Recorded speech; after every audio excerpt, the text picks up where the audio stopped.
महत्त्वाची यंत्रणा आहे जी अगदी अप टू डेट ठेवावी लागते, ती म्हणजे आरोग्य यंत्रणा। आणि याच पार्श्वभूमीवर केंद्रीय आरोग्य मंत्री जे.पी. नड्डा यांनी बैठक बोलावलेली आहे। आरोग्य मंत्रालयाच्या वरिष्ठ अधिकाऱ्यांसोबत ते बैठक घेणार आहेत। आरोग्य यंत्रणा सज्ज ठेवण्याचे निर्देश ते यामध्ये देण्याची शक्यता आहे। आरोग्य यंत्रणा आणि आरोग्य सेवेचा ते आज या बैठकीमध्ये आढावा घेतील। शिवाजी, या संदर्भात काय अपडेट्स मिळतात?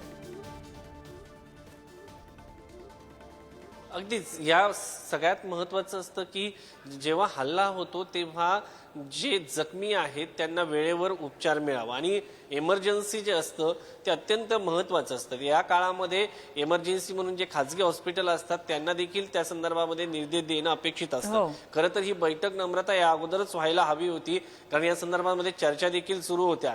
आता राज्याचे प्रत्येक राज्यातील आरोग्य मंत्र्याला या संदर्भामध्ये निर्देश दिले जातील। त्याचबरोबर मदत आणि पुनर्वसन मंत्र्याला देखील निर्देश देणं अपेक्षित आहे, कारण त्या भागामध्ये महत्त्वाचे जेव्हा असे अटॅक होतात त्यावेळेस तुमच्याकडनं काय मदत केली जाते ते देखील पाहणं महत्त्वाचं आहे। दुसरा मुद्दा आहे की आरोग्याचा तर अत्यंत महत्त्वाचा मुद्दा असतो। इमर्जन्सी सेवा ज्या असतात ते इमर्जन्सी आपल्याला जो टास्क फोर्स असतो तो ऍक्टिव्ह करणं महत्त्वाचं असतं, कारण अशा काळामध्ये स्वतःचा जीव धोक्यात घालून आरोग्य यंत्रणा जी आहे ती कामासाठी पुढे येत असते। इमर्जन्सीच्या सर्व्हिस आहेत, आपण कोविडमध्ये पाहिलं होतं कशा पद्धतीने काम करताना पाहायला मिळतात। त्याचबरोबर सार्वजनिक ज्या सेवा आहेत त्या देखील थांबवल्या जातात। अशा परिस्थितीमध्ये इमर्जन्सी सेवामध्ये जे अँब्युलन्स आहेत त्याची व्यवस्था आहे का, प्रत्येक जिल्हा खेड्यामध्ये सगळ्या व्यवस्था पोहोचतील की याची काळजी आहे का, अन्न पुरवठा जी साखळी आहे या सगळ्या याच्यामध्ये थांबवली जाऊ शकते, कारण रेल्वेच्या ज्या सेवा आहेत त्या देखील भविष्यामध्ये पाकिस्तानच्या हल्ला करण्याचा प्रयत्न जर वाढला